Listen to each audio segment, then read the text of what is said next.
This tutorial resource is designed to inspire parents and early childhood educators to create a positive partnership in supporting a child learning their first language as well as learning English. There is a section that will give some examples of ways to support a child, as well as some resources for parents at home and early childhood educators in the school system. So in this little mini workshop, we're going to talk about how to make bilingualism for children work, and it is a partnership between parents and early childhood educators.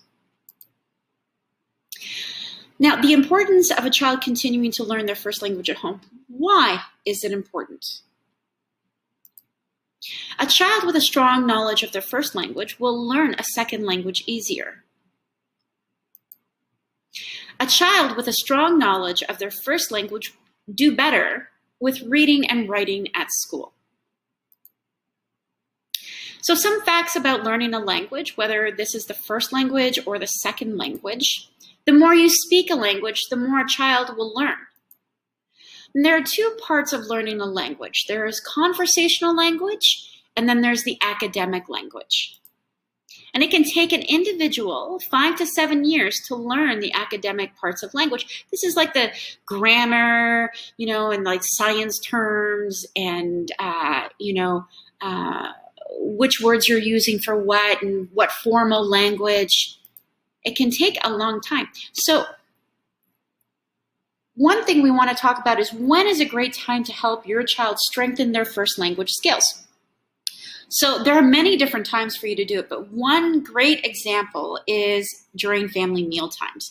And during family meal times, you can talk about the food you're eating, how it's prepared. You can talk about what they want to do that day or what they did that day.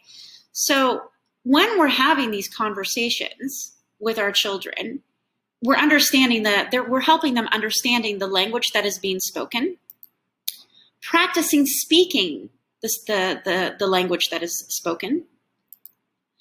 And it is a great way for them to learn how to retell events of the day, and this helps build their cognitive skills. Practicing will help also build their self-esteem. So the more we practice something, the more confident we are, and the more that we feel that we can do it on a regular basis.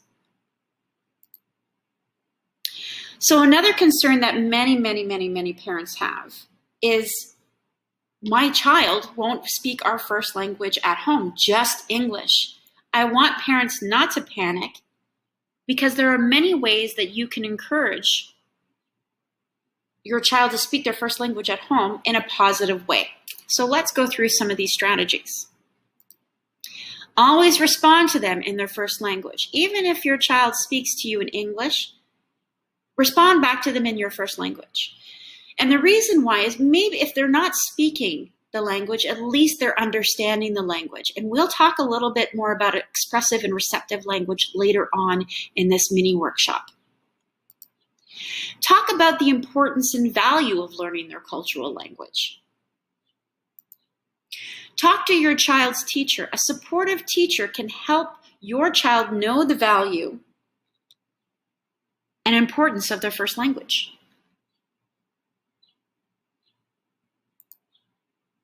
So there are common worries that parents have about their children learning two languages. The first one, there are more, but I'm only going to address two of them in this mini workshop. My child will be confused learning two languages at the same time. This is not true. Children as young as babies that are learning two languages can tell the difference between the two languages. My child learning two languages will cause a delay in development. This is also not true. Developmental milestones are developed through exposure as well as an enriched and supportive environment. So if you have a language-enriched environment where children are exploring and stuff like that, that is the most important thing. And this is whether they're learning two languages, three languages, or one language, it's the enriched environment that matters most. How early childhood educators can support a dual language learner in their classroom setting.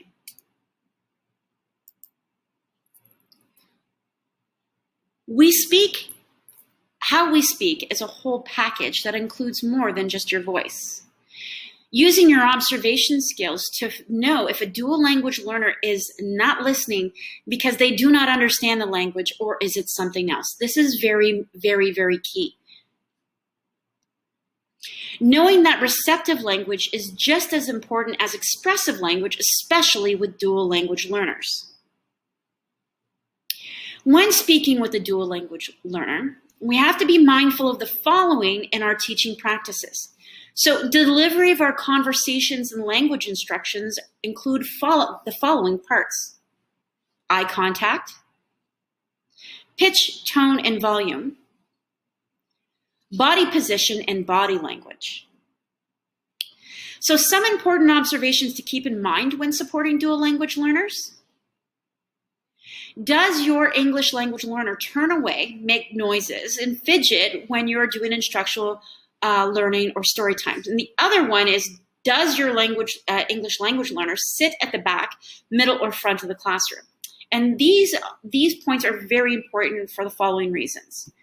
So if your English language learner is turning away, these behaviors could be linked to the language learner not understanding what you're saying. So it might not be because they don't have an attention span. They might not be understanding what you're saying. Remember, it takes a while for an English language learner to understand the language that you are speaking, and we have to be patient and mindful of this.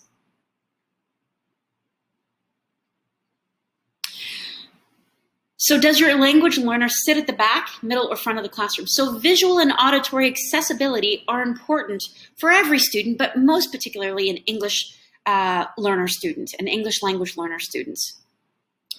So learning language is defined in two parts. So there's the receptive language, which is understanding the words being spoken by following instructions.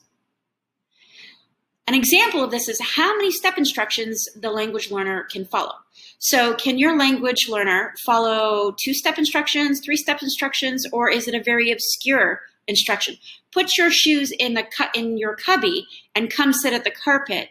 We're asking them to do two different things that are not necessarily connected. This is a very, very, very, very hard step instructions for English language learner and some children to do because they are not connected whatsoever. And it is a 2-step instruction. Expressive language is speaking words clearly in a language. Important points to remember: expressive language comes when a language learner feels confident enough to speak. And it takes time for a language learner to speak incomplete sentences. So while you have an English language learner or a language learner who is understanding your 2-step instructions, it might take them a little bit longer for them to feel more comfortable to give you more than a 1-word sentence.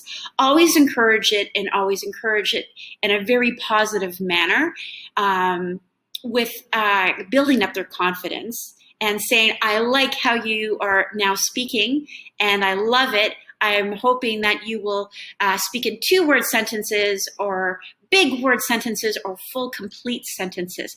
This will excite the child and encourage them to continue their love of speaking. So there are some resources that you can go and take your time to look at, and I will make sure that I put these also in the comment box with a hyperlink so it's accessible for you. So there is Kids New to Canada that has some wonderful information, not just for parents, but also for early childhood educators. There is